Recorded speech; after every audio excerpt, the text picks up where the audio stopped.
On April 1, 2025, the world witnessed a historic moment that many believe marks a new dawn for the Catholic Church.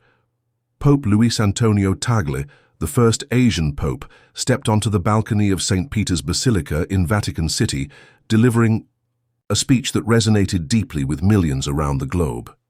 His words were not just those of a new leader, they felt like a fresh beginning for a church eager to reconnect with its followers in a rapidly changing world. Vatican News, Pope Tagle's address, was a departure from traditional papal speeches. He didn't dwell on complex theological doctrines or rigid rules. Instead, he spoke from the heart, emphasizing the importance of personal faith and genuine human connection.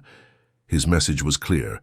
The Church must be a place of warmth, inclusivity, and relevance in today's society. One of the most striking aspects of his speech was his call to rediscover the sense of amazement, wonder, and awe at the gift of the Lord's presence. He urged believers to move beyond mere intellectual assent to faith, advocating for a deep, emotional, and personal encounter with the divine. This invitation was not just for the devout, but for anyone seeking meaning in a tumultuous world. Pope Tagle also addressed pressing global issues, acknowledging the Church's responsibility to engage with the world's challenges. He spoke candidly about environmental degradation, economic inequality, and the plight of refugees. His words echoed the sentiments of Pope Francis, who has consistently called for a diplomacy of hope and a firm commitment to human dignity. In his 2025 World Day of Peace message, Pope Francis emphasized the need to promote respect for the dignity of human life, from conception to natural death. Los Angeles Press, EWTN, Global Catholic Television Network, +2 Catholic News Agency. How2 Interaction +2. The reaction to Pope Tagle's speech was overwhelmingly positive. Catholics and non-Catholics alike felt a renewed sense of hope and possibility. Theologians and scholars debated the implications of his words, considering how they might shape the Church's direction in the coming years. Many saw his emphasis on personal experience and social justice as a much-needed evolution in the Church's approach to contemporary issues. Catholic News Agency +2 Interaction +2, Los Angeles Press +T2. However, not all responses were favorable. Some traditionalists expressed concern that focusing too heavily on personal feelings and social issues might divert attention from the Church's spiritual mission.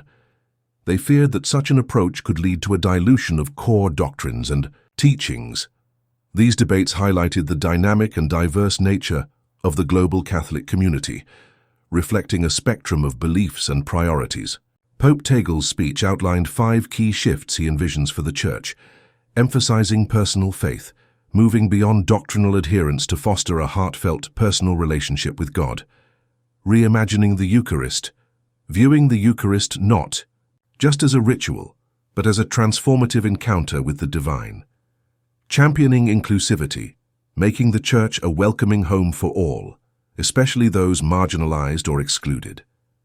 Engaging in dialogue, actively listening to and conversing with people of all beliefs to build mutual understanding and respect. Leading environmental stewardship, taking decisive action to address environmental crises, recognizing the interconnectedness of all creation.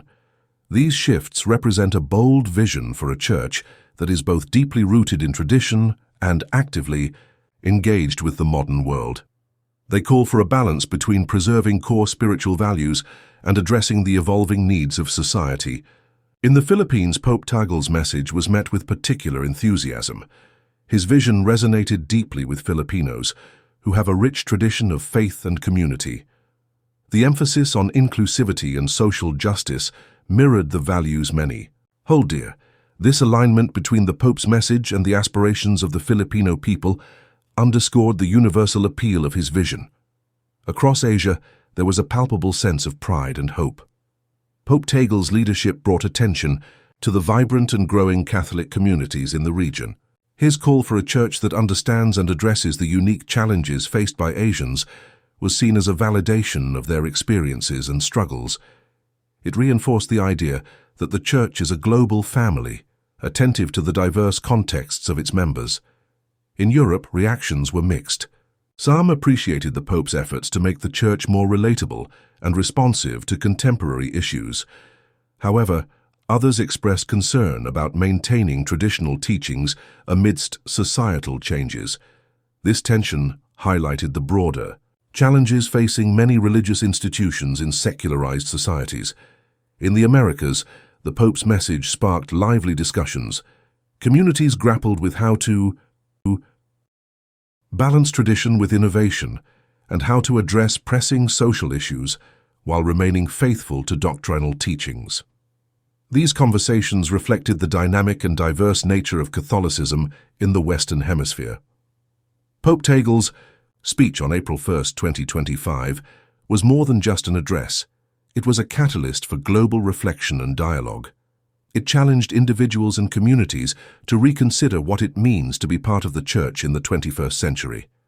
It invited everyone, believers and seekers alike, to embark on a journey of faith that is personal, inclusive, dialogical, and responsible. As we reflect on this pivotal moment, it's essential to consider our role in this evolving narrative. How can we contribute to a church that embodies these values?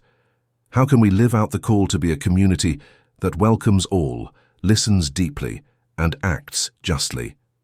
These are questions that each of us must answer, guided by the principles of love, compassion, and hope that Pope Tagle so eloquently shared.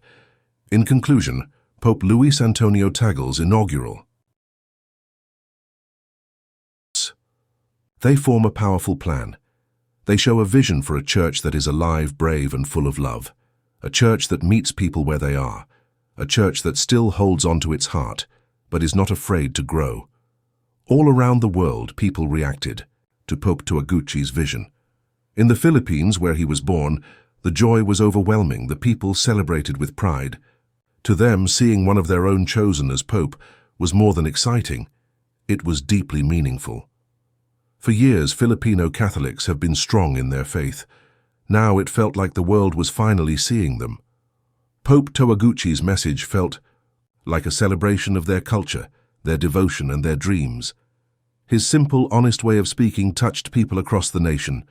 Across Asia, his words sparked hope. In countries where Catholic communities are growing fast, many people felt like the Pope finally understood them. He spoke in a way that made sense to their everyday lives. He talked about kindness, about inclusion, about action. He reminded them that their voices matter in the global church. This was more than leadership. It was representation. It was dignity. It was hope. In Europe, where the Catholic faith has deep roots but is facing big challenges, reactions were mixed. Some people loved Pope Taguchi's openness. They felt like this was what the Church needed to stay alive in modern times. But others were unsure. They worried that changing too much could make the Church lose its strong foundation. Still, the debate itself showed something important. The Church is still alive, still thinking, still moving. In the Americas, the response was lively and full of discussion. In Latin America, people connected with Pope Taguchi's focus on the poor and the marginalized. They've lived those struggles, and they saw in him a leader who truly cared. In North America, different groups responded in different ways. More progressive Catholics were excited about his message on climate change, justice, and inclusion. More conservative ones appreciated his respect for tradition, but were cautious about how much change is too much. But no matter where you looked, one thing was clear. Pope Taguchi's message brought people together. It started conversations, brought out emotions, and gave people something to dream about. It reminded everyone that the Church is not just a building or a system. It's a family, and like all families, it's growing, changing, and learning how to love better.